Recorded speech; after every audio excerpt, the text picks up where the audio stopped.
নমস্কাৰ দৰ্শক মণ্ডলী। আজি মই শংকৰদেৱ বিৰচিত আৰ শুনো শুনো ৰে সুৰ বৰগীত ভাগৰ কিছু ব্যাখ্যা কৰিবলৈ প্ৰয়াস কৰিছোঁ। ইয়াত কিবা ভুল ভ্ৰান্তি হ'লে আপোনালোকৰ চৰণৰ দাস বুলি মোক ক্ষমা কৰিব। শুনো শুনো ৰে সুৰ বৈৰী প্ৰমাণা নিশাচৰ নাশনিদানা আৰ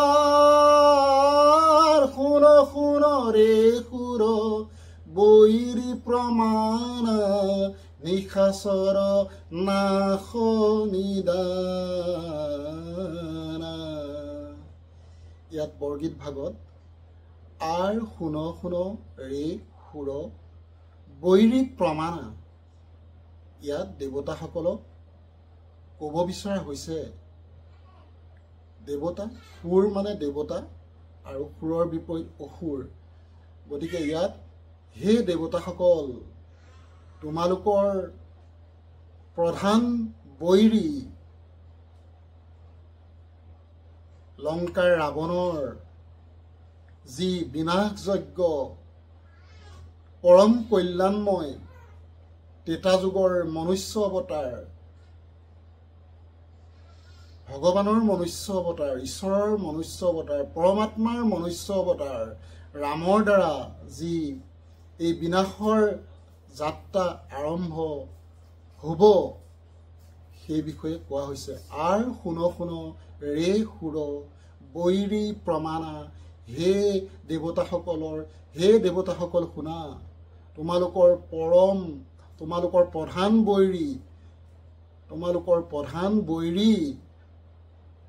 ৰাৱণৰ নিধন যাত্ৰা আৰম্ভ হৈছে।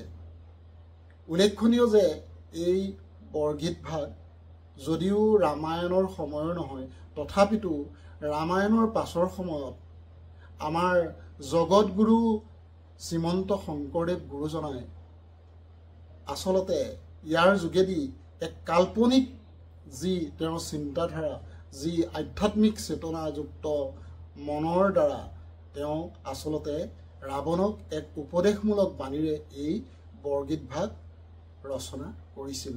আৰ শুনো শুনো ৰে সুৰ বৈৰী প্ৰমাণা নিশাচৰ নাশ নিদান। সেই ৰাৱণৰূপী নিশাচৰ অসুৰ ৰাৱণৰ যি যাত্ৰা সেয়া আৰম্ভ হৈছে আৰু তাকে দেৱতাসকলক কৈছে। ৰাম নাম যম সমৰক সাজিয়া। আৰু এই যি সমৰ যাত্ৰা, এই সমৰ যাত্ৰা ৰাম নামৰ যি এই সমৰ যাত্ৰা জগতৰ গুৰু ৰামে আৰম্ভ কৰিছে। আৰু এই যি সমৰ যাত্ৰা ৰামৰ, সেয়া ৰাৱণ বিনাশৰ যমদূত হৈ আৰম্ভ হৈছে। ৰাম নাম যম সমৰক সাজিয়া, সমদলে কয়লি পয়ানা। আৰু এই সমদল যি ৰাৱণ নিধনৰ যি সমদল, দুষ্ট দানৱ অসুৰ অপহৰণকাৰী ৰাৱণ নিধনৰ যি এই সমৰৰ যিটো যাত্ৰা আৰম্ভ হৈছে। থাত পকত পতু কৌতি কৌতি কপি গিৰিগৰ গৰ পদ ঘাৱে। থাত প্ৰকট পতু কৌতি কৌতি কপি গিৰিগৰ গৰ পদ ঘাৱে। ইয়াত থাত মানে সৈন্যদল, থাত প্ৰকট মানে দেখা দিয়া, থাত প্ৰকট পটু। আৰু কেনেকুৱা সৈন্যদল আছিলে? পটু সৈন্যদল। পটু সৈন্যদলৰ তাত মুখ্য হিচাপে আছিলে আমাৰ নল আছিলে, নীল আছিলে, বালিৰ ভাতৃ সুগ্ৰীৱ আছিলে, আৰু এইদৰে মহাভকত হনুমন্ত আছিলে। গতিকে এই পাকৈত নিপুণ বিচক্ষণ সেনাপতি ৰূপে যিসকল আছিলে, তেওঁলোকৰ আৰু যি কোটি কোটি সৈন্যদল, সেই সৈন্যদলসকল কেনেকুৱা আছিলে? পাকৈত সৈন্যদল আছিলে। আৰু তেওঁলোকৰ ভৰিৰ আঘাতত পাহাৰখন গড়গড়াই উঠিছিলে। থাতপকত পটু কৌতি কৌতি কপি গিৰি গড় পদ ঘাৱে। তেওঁলোকৰ পদাঘাতত, এই নিপুণ সৈনিকসকলৰ পদঘাতত গোটেই পাহাৰখন পৰ্বতখন গিৰগিৰাই গড়গড়াই উঠিছিল। পাৰিধি তীৰ তৰি কৰে গুৰুতৰ গিৰি ধৰি ধৰি সমৰ কধাৱে।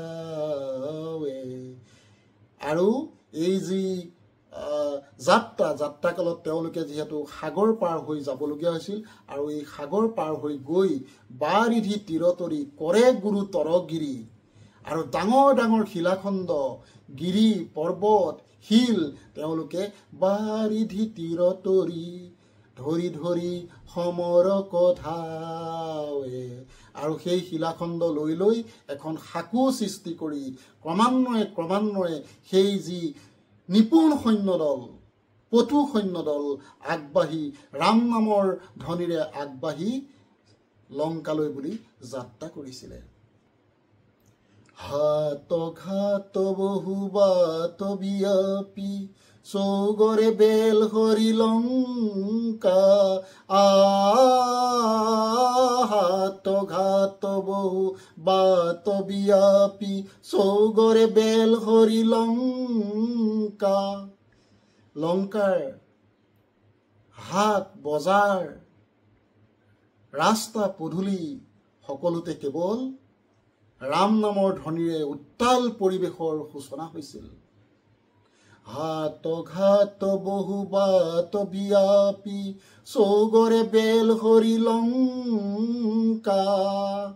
গুৰু ঘন ঘন ঘোষ ঘড়ীখন গৰ্জন শ্ৰৱণে জনময় শংকা। গুৰু ঘন ঘন ঘোষ ঘড়ীখন গৰ্জন, এই যি যাত্ৰাকালৰ যি লংকাৰ বজাৰ হাট ৰাস্তা পদূলি পৰ্বত সকলো যি নিপুণ বানৰ সেনাৰ ৰাম নামৰ ধ্বনিয়ে উত্তাল হোৱাৰ যি চিঞৰ, যি কোলাহল, সেই কোলাহল শুনি শ্ৰৱণে জনময় শংকা। তাত থকা লংকাত থকা অসুৰসকল, লগতে ৰাৱণৰ নিজৰ জীৱনৰ প্ৰতি যেন ভাবুকি সৃষ্টি হৈছে, তেনেকুৱা এক ধাৰণাৰ জন্ম হৈছিল। বীৰ বীৰ সুৰ শেখৰ ৰাঘৱ ৰাৱণ তোৱা পৰি জাম্পে। ধীৰ বীৰ সুৰ শেখৰ ৰাঘৱ ৰাৱণ তোৱা পৰি জাম্পে। ধীৰ বীৰ সুৰ শেখৰ মানে দেৱতাৰ শিৰৰ মুকুট ৰামচন্দ্ৰক বুজাবলৈ গৈ এইষাৰ কোৱা হৈছে। ধীৰ বীৰ সুৰ শেখৰ ৰাঘৱ, ৰাঘৱ বংশৰ যি ৰামচন্দ্ৰ, যি ত্ৰেতা যুগৰ যি জগদীশ্বৰ চৈতন্য পৰম ব্ৰহ্মৰ অংশ হিচাপে, মানৱ অৱতাৰ হিচাপে যি অংশ অৱতাৰ জন্ম লৈছিলে, সেই ৰাঘৱ বংশৰ ৰামচন্দ্ৰক কোৱা হৈছে। আৰু ৰামচন্দ্ৰই ৰাৱণৰ ওপৰত লংকালৈ গৈ নিপুণ সৈনিকসকলৰ দলপতি হিচাপে লংকালৈ গৈ লংকাত ৰাৱণৰ ওপৰত জঁপিয়াই পৰিছিলে। সুৰনৰ কিন্নৰ ফণধৰ থৰ থৰ মহিধৰ তৰহি প্ৰকম্পে। সুৰ দেৱতাসকল, নৰ মানৱগণ, দেৱতাসকল মানৱগণ, সুৰ নৰ কিন্নৰ আৰু কিন্নৰসকল, সুৰ নৰ কিন্নৰ ফণধৰ থৰ থৰ আৰু নাগলোকৰ যি নাগলোকৰ নাগসকল সকলো এই যুদ্ধৰ যি যুযুধান ৰামচন্দ্ৰৰ যি যুযুধান স্থিতি আৰু যুযুধান ৰূপ, এই ৰূপ দেখি সুৰ নৰ দেৱতা, সুৰ মানে দেৱতা, সুৰ নৰ মানৱগণ, সুৰ নৰ কিন্নৰগণ আৰু ফণধৰ থৰ থৰ আৰু নাগলোকৰ ফণধৰ সাপধাৰী নাগলোকৰ সকলো সাপ কঁপি উঠিছিল। জগতগুৰু শংকৰদেৱ গুৰুজনাই শেষৰ পংক্তিটিত কি ক'ব বিচাৰিছিলে? অন্ধ মুগুধ দশ স্কন্ধ পাপবোধ জানকী শিৰত চৰাই অন্ধ মুগুধ দশ স্কন্ধ পাপবোধ জানকী শিৰত চৰাই ৰঘুপতি পদবৰ ধৰ ৰজনীশ্বৰ শংকৰ কহতু পাই। শেষত উপদেশমূলকভাৱে জগতগুৰু শংকৰদেৱ গুৰুজনাই ক'ব বিচাৰিছে যে অন্ধ মুগুধ দশ স্কন্ধ পাপবোধ, হে অন্ধ ৰাৱণ, হে মুগুধ মূৰ্খ ৰাৱণ, তোৰ 10টা মূৰ আছিল, দশ স্কন্ধ পাপবোধ, এটা মানুহৰ মূৰৰ পাপেই কিমান। তাত ৰাৱণক 10টা মূৰৰ পাপৰ অসীম পাপক বুজোৱা হৈছে। অন্ধ মুগুধ দশ স্কন্ধ পাপবোধ, এই 10টা মূৰধাৰী ৰাৱণ। আচলতে ইয়াতে এক বিতৰ্কৰ অৱকাশ আছে বৰ্তমান যুগত, যিহেতু দশ স্কন্ধ 10টা মূৰ, আচলতে 10টা মূৰৰ মানে কথাটো এনেকুৱা ধৰণৰ, ৰাৱণ আচলতে অত্যাধিক জ্ঞানী সম্পন্ন ব্যক্তি আছিলে। গতিকে এই জ্ঞানী সম্পন্ন 10টা মূৰৰ জ্ঞানী সম্পন্ন ব্যক্তিয়ে এই 10টা মূৰৰ সমান যি পাপ কাম কৰিলে, 10টা মূৰেৰে যিটো পাপ কাম কৰিলে, তেওঁ যে চেতনা জাগ্ৰত নহ'ল সেইটো বুজাবলৈ কোৱা হৈছে। কাৰণ ৰামচন্দ্ৰ জগতৰ ঈশ্বৰ পত্নী সীতাক তেওঁ চলে বলে কৌশলে লৈ গৈছিল। হয়তো ৰাৱণে বুজা নাছিল যে ৰামচন্দ্ৰ সাধাৰণ মানৱ বুলি ভাবি লৈছিল, সেইকাৰণে তেওঁ লৈ গৈছিল। গতিকে তেওঁ বিবেকে এইটো যে নকলে, 10টা মূৰৰ বিবেকটো যে জাগ্ৰত নহ'ল কথাষাৰি, সেইটো বুজাবলৈ কোৱা হৈছে। হয়তো ৰাৱণ 10টা মূৰ, আমাৰ যিদৰে এটা মূৰৰ জ্ঞান, ৰাৱণৰ হয়তো জ্ঞান ইমান আছিলে, তেওঁ 10টা, আমাৰ দৰে নহয়, 10টা মূৰৰ সমান জ্ঞান, সেইও কথাটো আচলতে হ'ব পাৰে। অন্ধ মুগুধ দশ স্কন্ধ পাপবোধ জানকী শিৰত চৰাই, হে মূৰ্খ অন্ধ পাপী ৰাৱণ, তোৰ এটা এতিয়াও উপায় আছে। তই সীতা মাক নিজৰ মা বুলি নিজৰ মূৰত তুলি লৈ ৰামচন্দ্ৰৰ ওচৰলৈ লৈ এতিয়াও ৰামচন্দ্ৰৰ ওচৰত ক্ষমা খুজিলে। ৰামচন্দ্ৰ হৈছে কৃপাৰ সাগৰ, গতিকে কৃপাৰ সাগৰ, ক্ষমাৰ সাগৰে তোক নিশ্চয় ক্ষমা কৰি দিব। অন্ধ মুগুধ দশ স্কন্ধ পাপবোধ জানকী শিৰত চৰাই ৰঘুপতি পদবৰ ধৰ ৰজনীশ্বৰ শংকৰ কহতু পাই। হে ৰাৱণ, ৰঘুপতিৰ পদ সঁচাকৈ বৰ ক্ষমাশীল। তেওঁ তোক, তই যদি এতিয়াও মোৰ ভুল হৈছিল বুলি মা সীতা দেৱীক নিজৰ বুকুচাত তুলি, নিজৰ মূৰত তুলি লৈ তই থৈ ক্ষমা খোজ, নিশ্চয় এই ৰঘুপতি অনাথৰ নাথ ৰামচন্দ্ৰই তোক ক্ষমা কৰি দিব।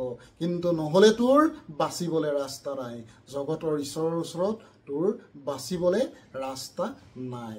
এইটোৱেই শেষত জগত গুৰুজনাই শংকৰ কহতু উপায়, শংকৰ গুৰুজনাই এইটো উপায় ৰাৱণক দিয়া বৰগীত ভাগত দেখা গৈছে। ধন্যবাদ। জয় গুৰু শংকৰ। আচলতে ব্যাখ্যাভাগ কৰোঁতেনে মই নিজস্বভাৱে যিহেতু ব্যাখ্যাভাগ কৰোঁতে যথেষ্ট ভুল হ'ব পাৰে। মই যি সাধাৰণ যিটো মোৰ মন মগজে যিটো ঢুকি পাইছোঁ বা বুজিছোঁ, সেইটোকে আপোনালোকক আগবঢ়ালোঁ। তাত মোৰ যদি কিবা ভুল হৈছে, আপোনালোকৰ শ্ৰীচৰণৰ এজন সেৱক বুলি আপোনালোকে মোক ক্ষমা কৰি দিব। কৃষ্ণ জয় গুৰু শংকৰ।